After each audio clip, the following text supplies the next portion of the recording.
أعوذ بالله من الشيطان الرجيم.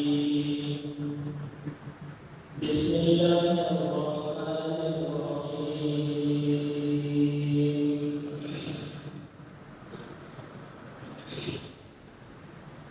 رب اشرح لي صدري ويسر لي أمري واحلل عقدة من لساني يفقهوا قولي. الحمد لله وسلطانه ونشهد أن لا إله إلا الله وحده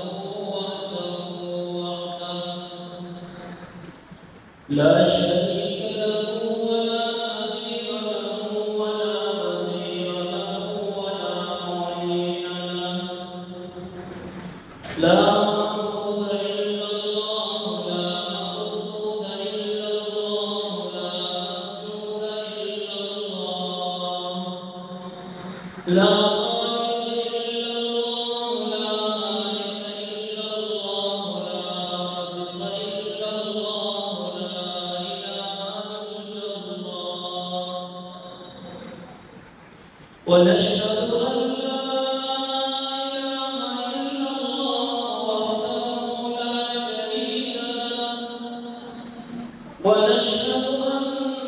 أن سيدنا وسندنا وحبيبنا وطبيبنا وشفيعنا ومولانا ومرشدنا محمدا عبده ورسوله سيد الثقلين محمد سيد الأولين والآخرين محمد سيد الأنبياء محمد شمس الضحى محمد بدر الدجى محمد إمام الورى محمد إمام الأتقياء محمد جد الحسن وجد الحسين محمد صلى الله تعالى عليه وعلى آله وأصحابه وبارك وسلم تسليما كثيرا كثيرا أما بعد فأعوذ بالله من الشيطان الرجيم بسم الله الرحمن الرحيم إنا نحن نزلنا الذكر وإنا له لحافظون وقال النبي صلى الله عليه وسلم إن الله يرفع بهذا الكتاب أقواما ويضع به آخرين أو كما قال النبي صلى الله عليه وسلم إن أفضلكم من تعلم القرآن وعلمه صدق الله العظيم وبلغنا رسوله النبي الأمي الصادق الأمين ونحن على ذلك لمن الشاهدين والشاكرين والحمد لله رب العالمين تمام حضرات دل کی گہرائیوں کے ساتھ نبی علیہ الصلوۃ والسلام پر ایک مرتبہ درود شریف پڑھی اللهم صل على محمد وعلى آل محمد كما صليت على إبراهيم وعلى آل إبراهيم إنك حميد مجيد اللهم بارك على محمد وعلى آل محمد كما باركت على إبراهيم وعلى آل إبراهيم إنك حميد مجيد بات شروع کرنے سے پہلے معزز علماء کرام مولانا سلطان صاحب اور مولانا عبد السمیع صاحب اور ان کے رفقا سے درخواست ہے کہ وہ آگے اسٹیج پر تشریف لائیں آپ حضرات آگے تشریف لائیں خالد صاحب اور دیگر افراد جو ہیں آگے تشریف لائیں میں مہمان نہیں ہوں میں گھر کا ہوں میں مہمان ہوں آگے تشریف لائیں محترم حضرات میں نے آپ حضرات کے سامنے قرآن کریم کی ایک آیت تلاوت کی سورۃ نحل کی جس میں اللہ رب العزت نے اس قرآن کے متعلق فرمایا ہم نے نازل کیا ہے اور ہم ہی اس کی حفاظت کریں گے قرآن کے متعلق تو قرآن کے اندر ہی قرآن بڑا پڑا ہوا ہے اس قرآن کی فضیلت اس قرآن کی حکمت اس قرآن کی اہمیت یہ سب کے سب قرآن کے اندر موجود ہے مجھے حکم ہوا کہ میں فضیلت قرآن پر ہی بیان کروں، اسی لیے میں نے اس آیت کا انتخاب کیا جس میں اللہ تبارک و تعالیٰ فرماتے ہیں بے شک ہم نے اسے نازل کیا ہے اور ہم ہی اسی کی عبادت کریں گے۔ اور میں نے دو حدیث پاک آپ حضرات کے سامنے بیان کی، ایک مسلم کی 817 نمبر حدیث، بے شک نبی کریم صلی اللہ علیہ وسلم نے فرمایا کہ بے شک اللہ تبارک و تعالیٰ اس کتاب کے ذریعے سے بہت سی قوموں کو اللہ تبارک و تعالیٰ اوپر کی طرف مرتبے کی طرف اللہ تبارک و تعالیٰ اٹھاتے ہیں، اور جو اس کو چھوڑتے ہیں، اس سے روگردانی کرتے ہیں، اللہ ان کو گراتے ہیں، اللہ ان کو نیچے لاتے ہیں۔ اسی طرح دوسری حدیث ہے، بخاری شریف کی حدیث ہے، فرمایا تم میں بہترین افضل یا بہترین لوگ ہیں جو قرآن سیکھتے ہیں، سکھاتے ہیں۔ قرآن سے میں نے آیت پڑھی جس میں اللہ تبارک و تعالیٰ نے اس قرآن کی اہمیت کو بیان کیا، اللہ نے اس کی حفاظت کیسے کی۔ پچھلے احوال کو دیکھیے، نبی علیہ السلام پر اترا، آپ صلی اللہ علیہ وسلم کے بعد یہی قرآن کریم آپ صلی اللہ علیہ وسلم نے صحابہ کی جماعت پر محنت کی، صحابہ نے اس قرآن کو محفوظ کیا۔ وہ کس طرح کیا؟ اپنے سینے میں محفوظ کیا۔ صحابہ کرام نے اس کو پتھروں پہ محفوظ کیا،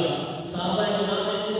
ورقوں پر محفوظ کیا، پتوں پر محفوظ کیا، ہر طرح سے اسے محفوظ کرنے کے ساتھ آپ کی جماعت آئی، تبع تابعین، ائمہ سلف صالحین، اللہ تبارک و تعالیٰ نے اس کو قرآنی کتابی شکل میں اس کو محفوظ کیا۔ لیکن دوسری طرف دیکھیے، دشمن بھی ساتھ لگا ہوا ہے، دشمن بھی مقابلہ کر رہا ہے، دشمن بھی اس کو مٹانے کی کوشش کر رہا ہے۔ اللہ تبارک و تعالیٰ نے دشمن میں جتنی بھی چالیں چلی، اللہ تبارک و تعالیٰ نے اسے ناکام کیا اور مسلمانوں کو اللہ نے کامیاب کیا۔ دیکھیے عثمانی دور تک اور خلافت عثمانیہ کے آخری دور تک اللہ تبارک و تعالیٰ نے اس قرآن کی بھی اور اسی طرح مسلمانوں کی بھی مقدس مقامات کی بھی ہر طرح کی حفاظت فرمائی۔ لیکن خلافت عثمانیہ کے آخری دور میں جب مسلمان آپس میں دستوں کے رباں ہو گئے، جب مسلمانوں نے قرآنی احکامات کو چھوڑ دیا، جب مسلمانوں نے قرآن سے روگردانی کر دی، جب مسلمانوں کے اندر غدار ہو گئے، مسلمانوں کے اندر منافق پیدا ہو گئے، مسلمانوں کے اندر عیسائیوں کی چاپلوسی کرنے والے پیدا ہو گئے، مسلمانوں کے اندر یہودیوں سے محبت کرنے والے پیدا ہو گئے، مسلمانوں کے اندر منافق پیدا ہو گئے، مسلمانوں کے اندر مال و دولت کی محبت آ گئی، حب الدنیا و کراہیۃ الموت والی صورت آ گئی۔ اللہ تبارک و تعالیٰ نے قرآن کو اپنی طرف لیا، اور اسی طرح قرآن کی حفاظت اللہ نے کی تھی، اللہ نے۔ لیکن مسلمان کی تعریف بڑی ہے، خلافت عثمانیہ کا آخری دور ہے اور مسلمان زوال کی طرف آ رہے ہیں۔ مسلمان نے جب قرآن سے تعلق توڑا، مسلمان نے جب قرآن سے تعلق توڑنے کے ساتھ خیر کے ساتھ جوڑا، تو اللہ تبارک و تعالیٰ نے اس پر آزمائش ڈالی، اس سے حکومت چھینی، اس سے سلطنت چھینی، اس سے عزت چھینی، اس سے مرتبہ چھینا، اس سے ملکیت چھینی، اس سے اللہ تبارک و تعالیٰ نے سب کچھ چھین لیا۔ وجہ یہ تھی کہ قرآن سے تعلق جب ٹوٹا، اللہ تبارک و تعالیٰ نے ہمیں وَيَغْفِرُ لِآخَرِينَ کہ ہمیں اللہ تبارک و تعالیٰ نے ایسا کیا کہ ہمارے لیے طرح طرح کی آزمائشیں ملی،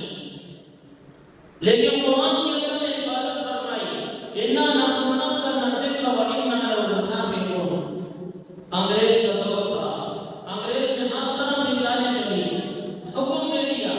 کہ قرآن جہاں کہیں نظر آئے اسے جمع کیا، اسے جلا دیا جائے۔ جب جمع بھی کیا اور قرآن کو جلا بھی دیا. پھر انگریز کے نائبین جب گھومتے اور پھرتے اور ادھر ادھر دیکھتے تو کسی گھر سے آواز آتی, قرآن پڑھنے کی آواز آتی, اور جب معلومات کی تفتیش کی تو پتہ چلا کہ یہ تو معاملہ ہی الٹا ہے. ایک 10 سالہ بچی یا بچہ پورا قرآن اس طرح کی صورت میں کہ وہ نابینا وہ پورا قرآن سنانا. وہی انگریز کے نائبین آئے اور اپنے بڑوں سے کہا ہم نے سب کچھ کر لیا, سب کچھ کرنے کے باوجود اس مسلمان کے دل سے, اس کے دماغ سے ہم قرآن کو نہیں نکال سکتے. اللہ نے قرآن کی حفاظت ان معصوم بچوں کے ذریعے کی, اور ان معصوم بچوں کو اللہ نے ذریعہ بنایا. اور میں کہتا ہوں کہ یہ معصوم بچے ہیں, یہ بھی اللہ نے چن لیا, ان کو بھی اللہ نے چن لیا. دیکھیے تو صحیح کیسے کیسے مالداروں کے گھروں کے اندر, کیسے کیسے دینداروں کے گھر کے اندر اللہ تبارک و تعالیٰ نے باوجود اس کے کہ وہ مال خرچ کرتے ہیں, باوجود اس کے کہ وہ نماز پڑھتے ہیں, زکات دیتے ہیں, لیکن ان کے گھروں کے اندر حافظ نہیں. تو اللہ تبارک و تعالیٰ نے یہ حفاظ قرآن کو چنا ہوا ہے, اور یہ وہ لوگ ہیں جن کو اللہ نے اپنے قرآن کی حفاظت کے لیے خاص قسم کے لوگوں کو اللہ نے چنا. ان سے محبت کیجیے, ان سے محبت کیجیے. عام طور پر دشمن نے ہمارا ذہن اتنا بنایا ہے, اس طرح بنایا ہے کہ ہم اتنی دشمنی میں آ گئے ہیں کہ ہر وقت ہم بھی مسلمان جو ہے ان حفاظ کرام کو, ان معصوم بچوں کو, ان میں کئی یتیم بھی ہوتے ہیں, بے سہارا بھی ہوتے ہیں, غریب بھی ہوتے ہیں, اکثریت غریب بھی ہوتے ہیں, ان کو ہم تنزیہ نگاہ سے دیکھتے ہیں. ان کو ہم ہماری سوچ جو گھٹیا سوچ ہے اس کی سوچ کے مطابق ہم ان کو حقیر جانتے ہیں. آج اپنا مطالعہ کیجیے. یہ جو چھوٹے چھوٹے مدارس ہیں, اللہ تبارک و تعالیٰ نے ان مدارس کو آپ کا ذریعہ بنایا. یہ چھوٹے چھوٹے محلوں میں مسجدیں ہیں, اللہ نے ان کو آپ کا ذریعہ بنایا ہے. آپ میں کئی ایسے لوگ ہوں گے, ان سے پوچھ لیجیے آپ نے قرآن کہاں پڑھا. میں نے تو جی بنا بستی ہے جو ہمارے گاؤں کی چھوٹی سی بستی تھی, 10-20 گھرانے تھے, 100 گھرانے تھے, وہاں پر چھوٹی سی مسجد تھی اور وہ بھی کچی تھی, اور وہاں پر میں نے ولی صاحب کہاں پڑھا. یہ چھوٹے مدارس, مساجد اور اسی طرح محلے والی مسجدیں, ان کی قدر کریں. اللہ تبارک و تعالیٰ نے آپ کے لیے آپ کے گھر کے پڑوس میں رحمت کا ذریعہ بنایا ہے, خیر کا ذریعہ بنایا ہے, اور آپ کو اللہ تبارک و تعالیٰ نے موقع دیا ہے کہ آپ ان بچوں کی ہر طرح کی دیکھ بھال کریں, اور ان کی اگر آپ نے ان کی دیکھ بھال کی تو پھر اللہ تبارک و تعالیٰ کے نبی کی جو بات ہے کہ ان افضلکم من تعلم القرآن وعلمہ, کہ تم میں سے بہترین وہ جو قرآن سیکھتے اور سکھاتے ہیں. اور ایک دوسری حدیث میں کہ تم یا تو حافظ بن جاؤ یا پھر سکھانے والے بن جاؤ یا ان سے محبت کرنے والے بن جاؤ. اگر اس کے علاوہ چوتھے بنے تو تمہارے لیے اچھا نہیں ہے. ہم کم سے کم ان سے محبت کرنے والے بن جائیں. اور میں تو کہتا ہوں اپنے گھر کے اندر, اپنے خاندان کے اندر, اپنے گھر کے اندر بالخصوص ایک بچہ مدرسے کے لیے وقف کر دیں. جس طرح گاڑی کے لیے بریک کا ہونا ضروری ہے, کروڑوں کی گاڑی ہے, لاکھوں کی گاڑی ہے, لیکن اس کے اندر اگر بریک نہیں ہے تو آپ اس کو نہیں چلا سکتے. اسی طرح اگر آپ دین پر چل رہے ہیں اور دین پر چلتے چلتے اگر آپ کہیں غلط سے چلتے جاتے ہیں اور آپ کے اوپر اگر کہیں سے پریشر آتا ہے یا شیطانی چالوں میں آپ آ جاتے ہیں, تو آپ کے گھر کے اندر ایک حافظ بچہ ہوگا, ایک عالم بچہ ہوگا, ایک ایسا تعلیم یافتہ بچہ ہوگا, دینی تعلیم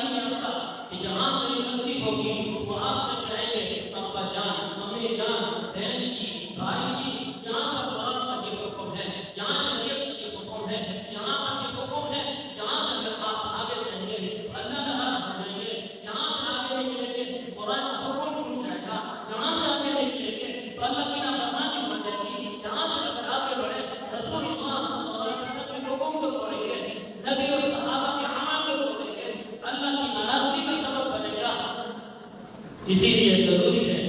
آپ اپنے گھر میں ایک بچہ ضرور حافظ عالم بنائیں،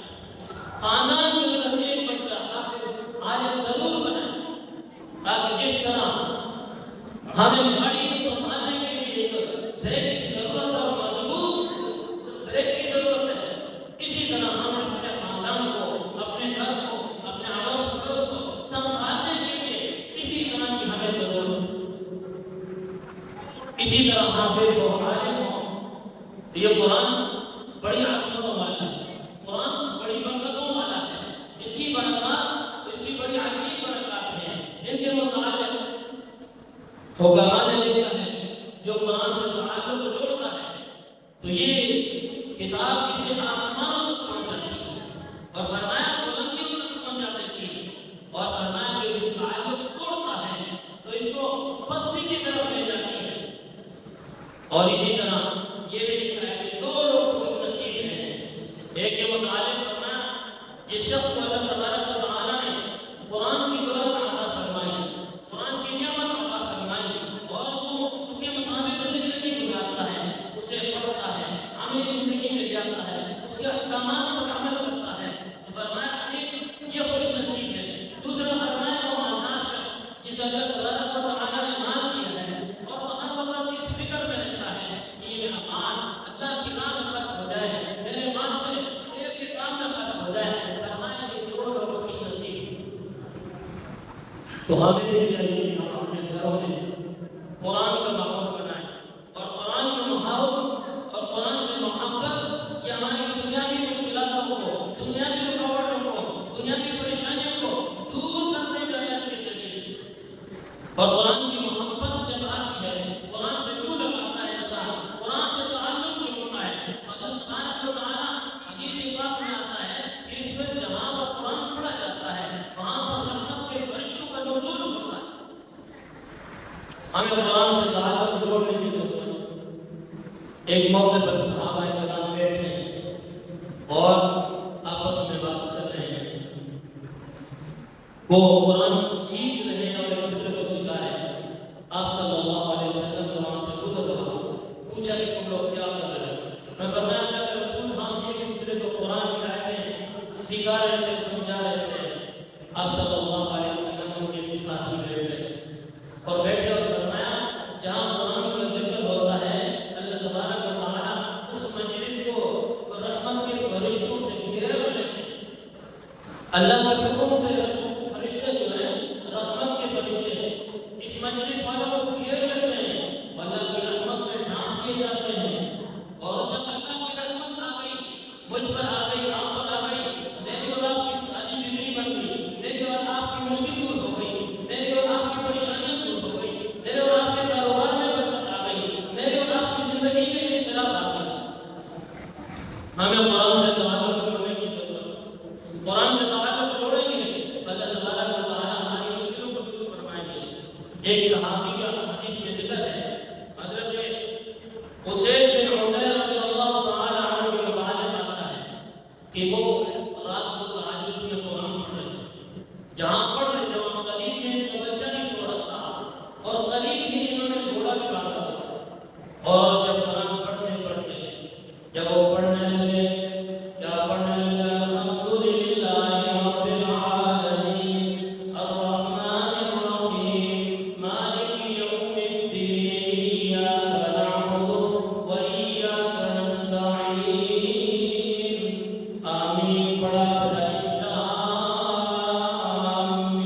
آواز نہیں آ رہی،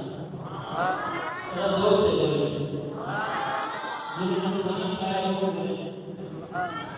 کسی نے نہیں کھایا کہ میرے کا بھائی ابھی ملے۔ تو قرآن سے تعلق جوڑنے کی ضرورت ہے۔ جنہوں نے قرآن سے تعلق جوڑا، اللہ نے ان کی پریشانیوں کو دور کیا، اللہ نے ان کے لیے آسانیاں پیدا کی۔ جس نے قرآن سے محبت کی اور قرآن کے ساتھ دل لگائے تو اللہ نے ان کے لیے معاملات آسان کر دیے۔ حضرت تھانوی رحمۃ اللہ علیہ کے خلیفہ گزرے ہیں اور یہ واقعہ کاروان تھانوی کی صفحہ نمبر 104 پر لکھا ہے۔ ان کا نام ہے مولانا اسحاق بدوانی یا بردوانی ہے، لفظ کیا ہے؟ یہ عالم تھے، تدریس کرتے تھے، نحوی بھی پڑھاتے تھے، صرف بھی پڑھاتے تھے، بڑی بڑی کتب پڑھاتے تھے۔ دوران تدریس سے کچھ شوق پیدا ہوا، حافظ نہیں کہ مجھے قرآن حفظ کرنا چاہیے۔ تو جب قرآن کی محبت میں قرآن میرے اندر بیٹھ گیا اور شوق بھی پیدا ہو گیا اور درس و تدریس بھی کر رہے ہیں، اللہ سے مانگا کہ اللہ میرے دل کا ارمان ہے، میری چاہت ہے میں حافظ قرآن بن جاؤں۔ کاروان تھانوی میں لکھا ہے قرآن کریم کو حفظ کرنے کا ارادہ کیا، بسم اللہ پڑھی اور پڑھنا شروع کیا، حفظ کرنا شروع کیا۔ 7 دن 4 گھنٹوں کے اندر پورا کا پورا قرآن حفظ مکمل کر لیا۔ 7 دن 4 گھنٹوں کے اندر انہوں نے قرآن مکمل کر لیا۔ آج وہ یہ سمجھتا کہ میں سفید ریش ہوں، میں بڑی عمر والا ہوں، میں قرآن حفظ نہیں کر سکتا ہوں، اس سے کوئی نہیں۔ آپ طلب لے کر آئیں اور طلب کے ساتھ میں بتاتا رہتا ہوں، طلب کے ساتھ آپ یہ کریں ساتھ ساتھ کہ روزانہ ایک آیت یاد کرنا شروع کریں۔ 6666 آیتیں ہیں، روزانہ ایک آیت آپ پڑھنا شروع کر دیں، ہر نماز کے بعد 10 مرتبہ پڑھیں۔ اللہ آپ کے سینے کو کھول دیں گے، اللہ آپ کے دماغ کو کھول دیں گے، یا تو آپ حافظ بن جائیں گے یا تو کم از کم اگر آپ دنیا سے چلے گئے تو فقہائے کرام میں لکھا ہے یا اسی طرح حدیث پاک میں بھی ہے، شہیدوں کی قسموں میں لکھا ہے کہ وہ جو علم حاصل کرنے کی نیت سے چلا اور راستے میں ہی انتقال کر گیا تو یہ شہید قسم ہے۔ حافظ بن جائے گا یہ شہید ہوگا، لیکن روزانہ اگر ایک آیت 2 آیت روزانہ اس کو ہر نماز کے بعد 10 مرتبہ پڑھنا شروع کر دیں، 5 مرتبہ پڑھنا شروع کر دیں، 200 آیت ہو گئی، 300 آیت ہو گئی، اسی طرح سورہ یاسین یاد ہو گئی، سورہ ملک یاد ہو گئی، ہم قرآن کے کچھ حصے کے تو حافظ بن گئے۔ اور اگر اسی طرح موت آ گئی تو اللہ کے ہاں ہم قرآن پڑھتے پڑھتے حضرت عثمان کی معیت میں ہم پڑے ہوں گے، صاحب قرآن۔ اور عشق قرآن سے عشق حضرت عثمان کا دیکھیے کس طرح قرآن پڑھتے پڑھتے پڑھتے اسی پر شہید ہو گئے۔ حضرت اسحاق مولانا اسحاق صاحب نے 7 دن اور 4 گھنٹوں کے اندر قرآن پاک حفظ کر لیا۔ اسی طرح حضرت مولانا شیخ الحدیث حضرت مولانا سلیم اللہ خان صاحب دامت رحمہ اللہ تعالیٰ عنہ کے متعلق آتا ہے کہ رمضان المبارک کا مہینہ ہے، ان کے پاس کوئی حافظ نہیں ہے تو انہوں نے دن میں سپارہ یاد کرتے رات کو سناتے، 27 یا 29 دنوں میں انہوں نے قرآن پورا کا پورا حفظ کر لیا۔ مفتی رشید احمد صاحب رحمۃ اللہ علیہ جامعۃ الرشیدین کے نام سے ہے، حضرت مولانا مفتی رشید احمد لدھوانوی رحمۃ اللہ علیہ، ایک مولانا یوسف لدھوانوی ہے اور ایک مولانا مفتی رشید احمد لدھوانوی رحمۃ اللہ علیہ۔ ان کو شوق پیدا ہوا اپنے بچوں کو حفظ کرانے کا، انہوں نے اپنے بچوں کو حافظ بنایا۔ جب قرآن بچوں کو حافظ بنایا تو کمیر کے وقت ان کا خیال آیا، بچوں کے حفظ کے وقت خیال آیا کہ یہ بچے تو میرے اور میری بیوی کے بارے میں، میرے اور میری بیوی کے لیے تو یہ شفاعت کا ذریعہ بن گئے، لیکن میرے والدین کے لیے کون ہوگا؟ وہ شوق میں شروع ہوئے اور پڑھنا شروع کیا۔ لکھا ہے کہ انہوں نے 1 مہینے کے اندر انہوں نے قرآن کریم کو حفظ کر لیا۔ 3 ماہ کے اندر انہوں نے قرآن کریم حفظ کر لیا۔ جو قرآن سے تعلق جوڑیں گے، قرآن سے محبت رکھیں گے،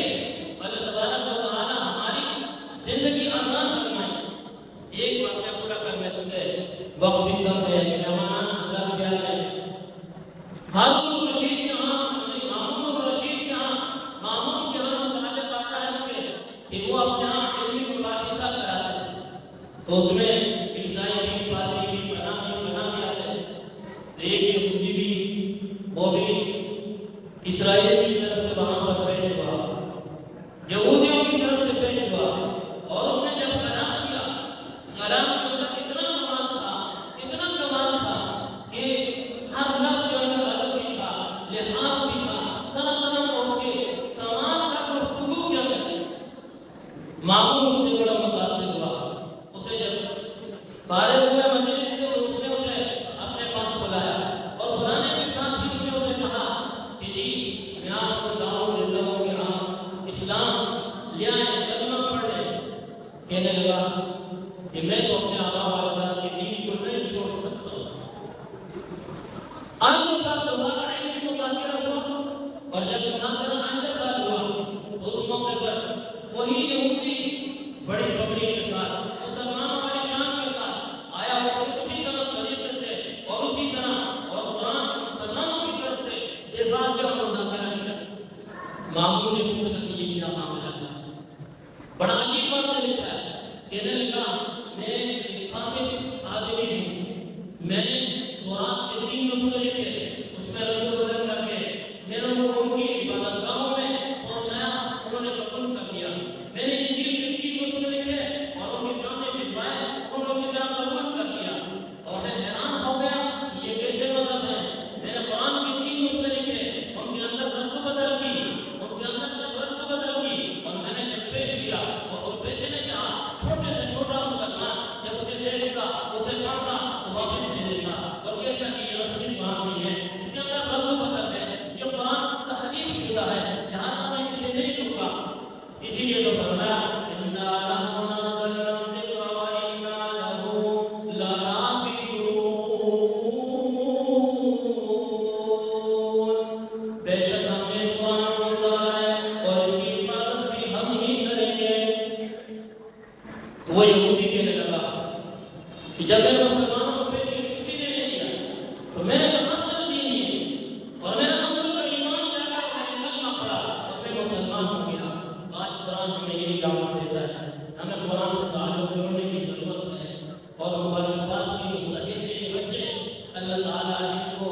ان کی زندگی کو برکت کا، خیر کا ذریعہ بنائے۔ مبارکباد کے مستحق ہیں ان کے والدین، مبارکباد کے مستحق ہیں ان کے اساتذہ کرام، مبارکباد کے مستحق ہیں ان کے اوپر محنت کرنے والے مولانا عاصم کریم صاحب اور اس کی ٹیم، اور ان کے اوپر جو ہمارے بڑے بزرگ حضرت والد گرامی جو ان کے اوپر سرپرستی بھی فرما رہے ہیں اور اوپر اہتمام کی ذمہ داری لیے۔ دعا ہے کہ اللہ تبارک و تعالیٰ ان سب کو اجر نصیب فرمائے، اور بالخصوص اس مدرسے کے ساتھ، اس مسجد کے ساتھ محبت کرنے والے، خرچ کرنے والے، ان بچوں کے ساتھ محبت کرنے والے، ان پر خرچ کرنے والے، ان سب مبارکباد کے مستحق بھی ہیں۔ اور میں دعا بھی کرتا ہوں کہ اللہ تبارک و تعالیٰ ان کو بھی، اساتذہ کو بھی، انتظامیہ کو بھی، ان کے والدین کو دنیا آخرت میں اجر نصیب فرمائے۔ ہمارے